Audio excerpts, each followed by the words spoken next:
Okay, so I'm going to show you how to make a Google Doc or a Google form. So we're going to start out at our Gmail account, and then we're going to go over here to these little squares. We're going to click on that. We're going to go down to Google Drive. So what's going to pop up is a screen with all of the documents that you have made. They're all going to be displayed right here. So I have the ones I use for LuLaRoe, and then some test ones that I'm going to be deleting. But then also, so in order to make a new one, we're going to go over here to New, click on New, we're going to go down to More, and we're going to click on Google Forms. So that's going to pull up a new tab. Okay, now that we're here, we can edit our banner. You can change the color, or you can go here and you can add or pick through different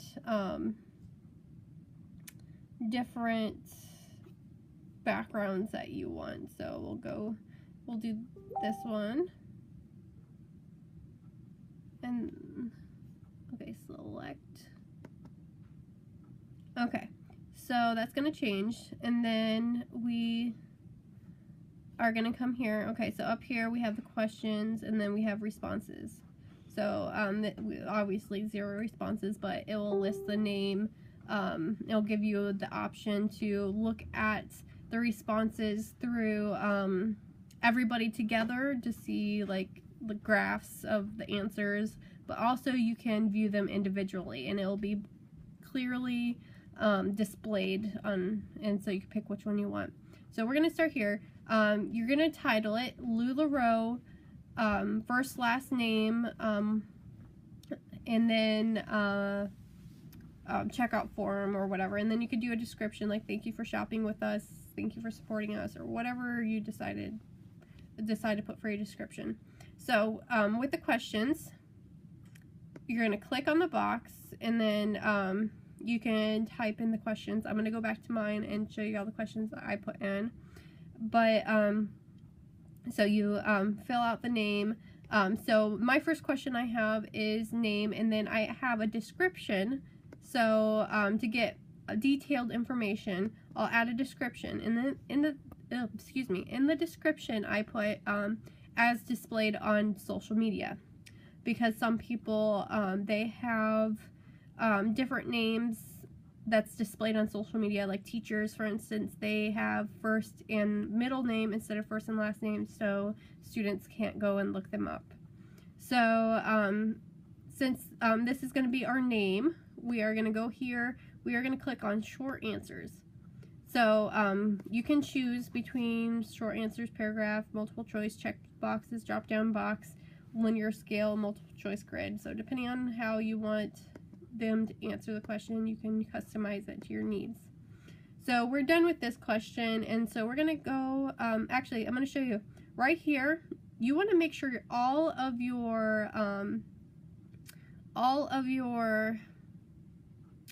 answers that involve invoicing and shipping, you want to make sure that is required. That way they do not leave the document or submit the document without the proper answers being or questions being answered. So we're done with this. Yeah, so that's off. Now it's on. So we're done with this question. We want to add a new question. So we go over here, we add a new question. And so you may do email address or whatever. So you do that, and then we're going to change that to short answer. And then we just go to the next section. Now, if you accidentally add too many sections, you can easily just go in and delete it. Okay, and everything saves, it saves automatically. So you'll see up here, all changes saved in Drive. So I'm going to go over and show you my LuLaRoe document that I created.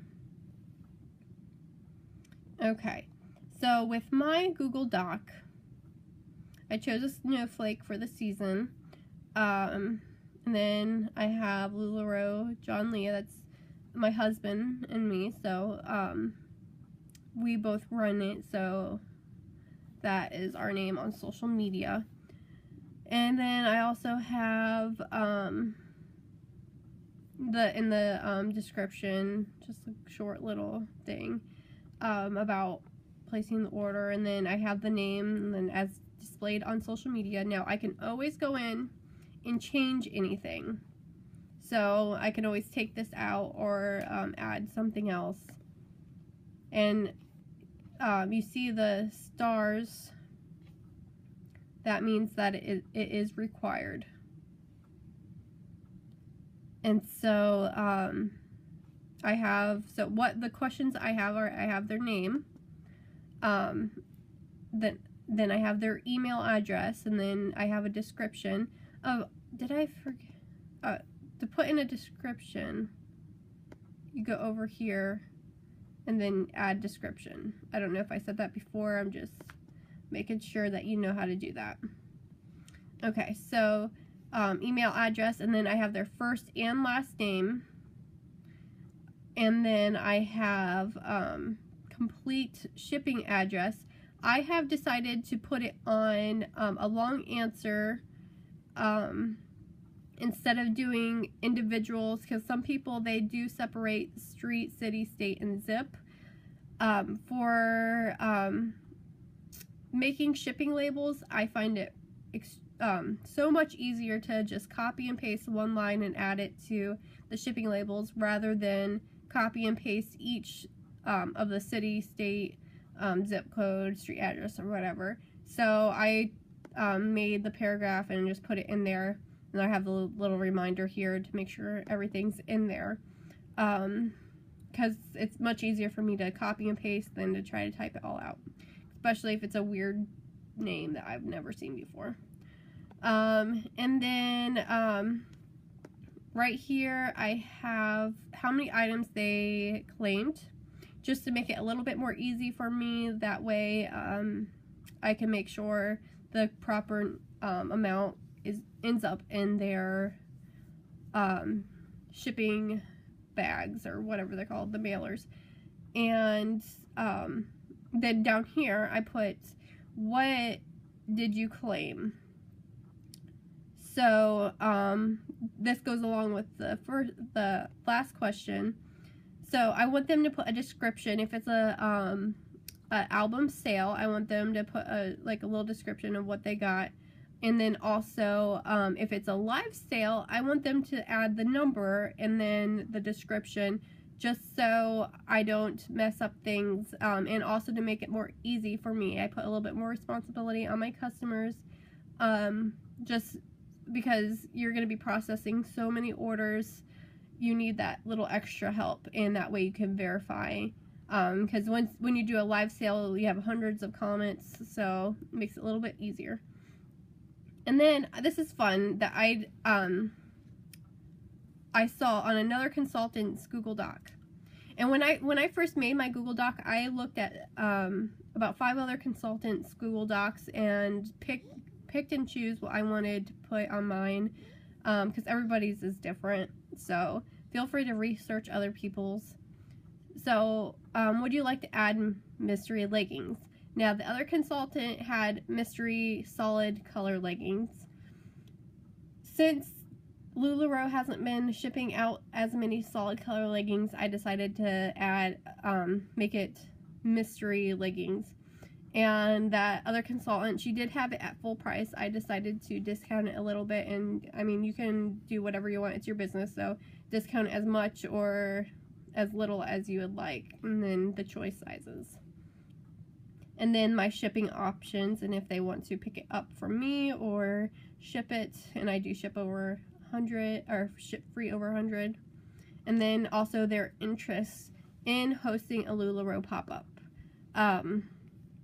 So I do have several options on here, because some people, they actually like doing in-home and Facebook, because they have a lot of family members and friends out of state and they want to reap the benefits for having both the parties. So, and then also down here I have if they're interested in joining the movement, because you never know who has that thought in the back of their mind, if they want more information. So I want to make sure I have that available for them to answer. And like I said, all of my questions are mandatory to answer. I mean, it's not that many, so it's not that hard. And then here are my responses. I'm not going to go in there because I don't want to reveal my customers' information. So I'm not going to go in there, but that's where you view to click, where you can see the individual responses or everybody's responses all together. And you do have the option of deleting them. So like after each pop-up you do on Facebook or whatever, you can go in and once you're all done, delete them and then start fresh. And then you can always go in and preview, and this is what people are going to be looking at when they are on your dock. So, and then the submit button. So I hope this helps. I mean, once you get used to the Google Doc, it will be a whole lot easier. And if you decide to make a Google Doc for each party that you have, some people do that just to keep it all separate. It's up to you, but it's really simple to do once you learn this. So if you have any questions, feel free to ask, and thank you for watching.